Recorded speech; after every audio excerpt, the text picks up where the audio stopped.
Postures have long been used and proved useful to describe animals' behaviours and emotional states.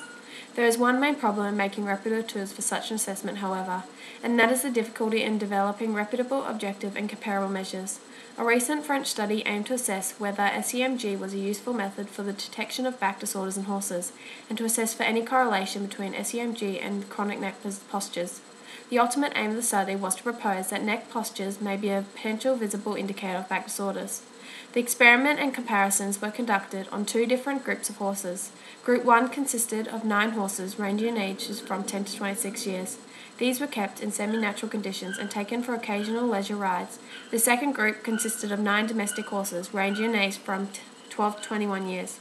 These were housed in 3x3 metre straw boxes and were used in riding school lessons 4 to 12 hours a week, often being ridden in a more constraining way. The back evaluations were performed by a licensed chiropractor. Each horse was examined head to tail for localised regions of vertebral stiffness and was then classified into 3 categories: totally exempt, slightly affected and severely affected. To maintain data reliability, a second evaluation was conducted on Group 1 and 2. Results obtained were 100% and 97.7% respectively. The static surface electromyogram, or SEMG, examinations were conducted by a separate examiner who was unaware of the results obtained by the back evaluations. The SEMG recorded muscle activity along the neck, the shoulder, at the base of the wither, the thoracolumbar joint, and the lumbosacral joint. The results were collected and arranged into in the same 3 categories as the back evaluation: totally exempt, slightly affected, where one site was being affected, and severely affected, with two sites or more being affected. The final evaluation to be conducted were the neck posture measurements. The horses were observed walking and standing near the experimenter, and postures were recorded using photographs. 5 markers were placed on the horses in a sagittal plane or in relation to skeletal or muscular cues. The different angles were measured. Evaluate neck height and roundness. The angle formed by M1 to M2 formed the elevation of the neck, and angle formed by M1 to M2 and M2 to M3 represented the next curves. The last 2 angles were pulled to form the head-jaw angle.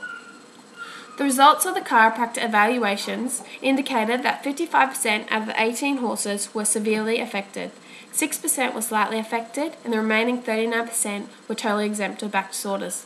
The results of the SEMG evaluations indicated that 50% of horses were severely affected, 11% were slightly affected, and the remaining 39% were completely exempt.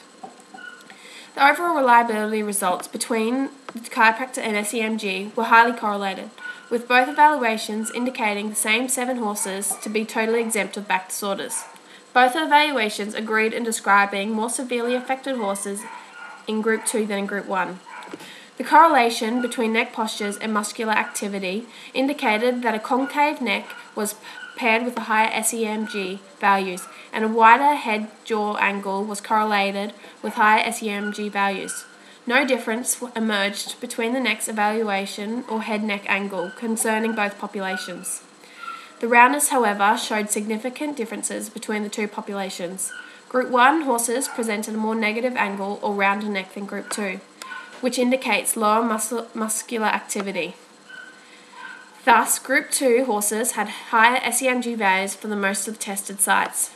The study highlighted a strong link between riding techniques, postures at work, and chronic neck vertebral disorders. Evaluated and concave neck postures were associated with higher SEMG values, reflecting muscular values that correlated with back disorders, as shown by the practitioner's evaluations. SEMG and neck postures therefore appeared as potential fruitful indicators of back disorders.